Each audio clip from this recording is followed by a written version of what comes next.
स्नान करो, 3 टाइम की संध्या किया करना, प्राणायाम करना और प्राणायाम करके अपना मन भगवान में लगाना। भगवान का चतुर्भुज स्वरूप बताते हैं कि भगवान की 4 भुजाएं हैं। भगवान जो है कौस्तुभ मणि धारण किए हुए, नील रत्न की तरह उनका शरीर है, मुकुट धारण किए, बंसी धारण किए हुए हैं। भगवान का स्वरूप बताते हैं और बता करके उनको एक मंत्र देते, ओम नमो भगवते वासुदेवाय। कहते हैं ये भगवान का मंत्र, इसका जप करो। इसका 7 महीने जप करने से तुम्हें सप्तर्षि मिल जाएंगे। वो बताएंगे भगवान कहाँ है।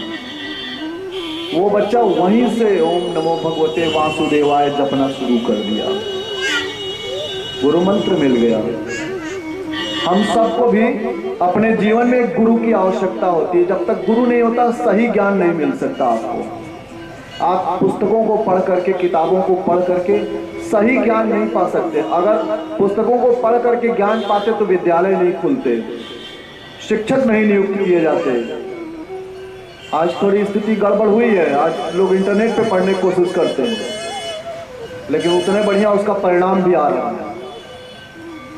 गुरु की आवश्यकता होती है और गुरु को आपको सच्चा गुरु होना चाहिए। झूठा गुरु तो बहुत मिलते हैं, ऐसे ऐसे गुरु मिलते हैं कि बाद में गुरुए जी जेल चले जाते हैं, बेचारे निकल ही नहीं पाते। तो सच्चा गुरु कहाँ मिलेगा, उसको खोजने की भी जरूरत नहीं है। आप मन में ठान लीजिए कि हमें सच्चा गुरु चाहिए। अगर आपने सच में मन में ठान लिया तो आपका गुरु ही आपको एक दिन खोज लेगा। आप क्या गुरु को खोजेंगे महाराज, आपका गुरु आपको खोज लेगा, मिल ही जाएगा। मेरे साथ तो ऐसा हो चुका है। मैं भी बहुत दिन से सोच रहा था कोई सदगुरु मिले, सदगुरु मिले, सदगुरु मिले, और मिले तो चट से मिल गए। तो मिल जाएगा। नारद जी मिल गए आज ध्रुव को, गुरु के रूप में खुद आ गए सामने और ज्ञान दे दिया। और वो बच्चा जो है भगवान के 12 मंत्र का जप करते हुए गया, यमुना जी में डुबकी लगाया, अपना संध्या वंध्या किया, प्राणायाम किया और भगवान का ध्यान किया। 3 महीने तक उस बच्चे ने केवल बैर और कैंत का फल खा करके भगवान का भजन किया। 3 महीने के बाद जो है फिर 3 महीने उस बच्चे ने एक पे खाना पीना छोड़ दिया और एक पैर के अंगूठे पर खड़े होकर के और हाथ दोनों ऊपर करके ओम नमो भगवते वासुदेवाय, ओम नमो भगवते वासुदेवाय शुरू कर दिया। मात्र 7 महीने बीते और भगवान उनके अंदर ऐसा प्रविष्ट हो गए कि उसको दुनिया में कुछ नहीं दिखता था, सिर्फ और सिर्फ श्वास निकलती थी और जाती थी। भगवान के दर्शन होते थे और भगवान का नाम चलता रहता था। इंद्र आदि देवता जो है ना, इनके सिंहासन का नट बोल्ट बड़ा ढीला है, बड़ी जल्दी हिल जाता है। जहां कोई धरती पे कोई तपस्या कड़ी किया कि इनका सिंहासन हिलने लगता गया और फटाक से पहुंच गए ये जो है जा करके, और लगते हैं कि प्रभु ये क्या हो रहा है। भगवान ने कहा जाओ तुम लोग चिंता मत करो, ये मेरा एक बहुत बड़ा भक्त है, इसके तेज को मैं जानता हूं, मैं संभालूंगा। भगवान गरुड़ पर सवार होकर के ध्रुव जी के समक्ष आते हैं और ध्रुव जी जो है ध्यान लगाए हुए अपने हृदय में भगवान को वो चतुर्भुज स्वरूप का दर्शन करते हुए ओम नमो भगवते वासुदेवाय, ओम नमो भगवते वासुदेवाय का लगातार अहर्निश कहते हैं, मतलब सोना जागना कुछ नहीं, सिर्फ वही चल रहा है। श्वास आ रही है, जा रही है, भगवान का नाम चल रहा है। और जो ही भगवान गरुड़ पर सवार होकर के उसके सामने आकर के खड़े हुए, अचानक से उसके हृदय में जो भगवान के दर्शन हो रहे थे वो बंद हो गया। भगवान का जब दर्शन बंद हो गया तो उसका नेत्र खुल गया, घबरा गया, कहाँ गए। और नेत्र खुला तो सामने वही स्वरूप, जो स्वरूप वो अपने हृदय में देख रहा था, साक्षात भगवान सामने थे। बोलिए श्री हरि भगवान विष्णु की जय हो। सामने खड़े थे प्रभु। भगवान ने कहा कि तुम मेरे बहुत सच्चे भक्त हो बेटा, बोलो तुम्हें क्या चाहिए। उसने कहा अब क्या चाहिए, अब तो आप मिल गए, अब मुझे क्या चाहिए, अब कुछ नहीं चाहिए। आपको पाने के बाद भी दुनिया में कुछ बच जाता है क्या जो मैं मांग लूं।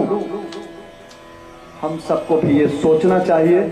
पहली बात कि सुरुचि और सुनीति में से हमें किसे तय करना, किसे। 2 विकल्प है हमारे जीवन में भी, सुरुचि और सुनीति। हम नीतिगत शास्त्रगत बातों को ध्यान में रखेंगे कि जो हमारे मन को अच्छा लगेगा हम उसे रखेंगे।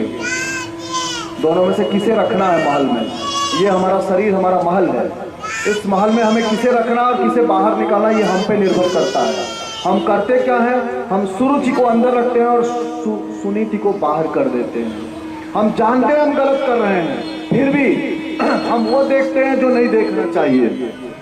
आंखों को ऐसा हमें बनाने की आवश्यकता है कि जो हम देखना चाहें वही आंखें देखें, जो आंखें देखना चाहती हूं वो हम न देखें।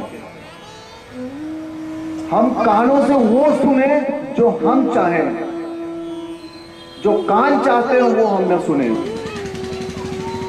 इस तरह का हमें अपना व्यवहार करना है।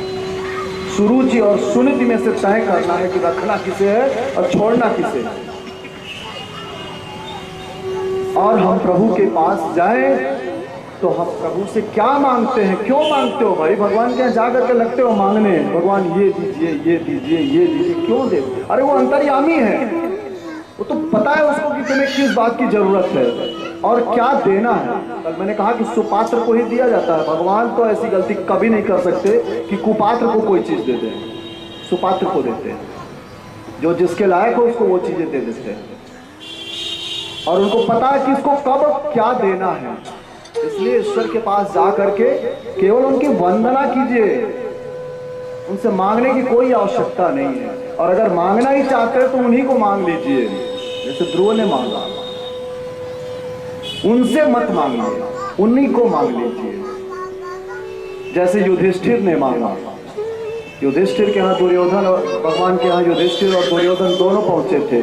भगवान ने कहा बोलो भैया क्या चाहते हो? दोनों कहते हैं कि आपकी मदद चाहते हैं, युद्ध होने जा रहा है। भगवान ने कहा तो एक तरफ मेरी सेना रहेगी अस्त्र शस्त्र के साथ और युद्ध करेगी, और दूसरी तरफ मैं अकेले रहूंगा, युद्ध भी नहीं करूंगा, शस्त्र भी नहीं उठाऊंगा, केवल रथ चलाऊंगा।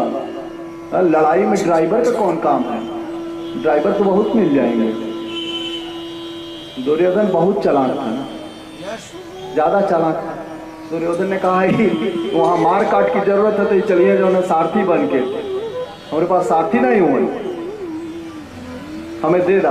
अब छौड़ी सेना भगवान के उसने मांग लिया, क्योंकि वो समझ रहा था कि यहाँ पर जनबल की आवश्यकता है युद्ध में।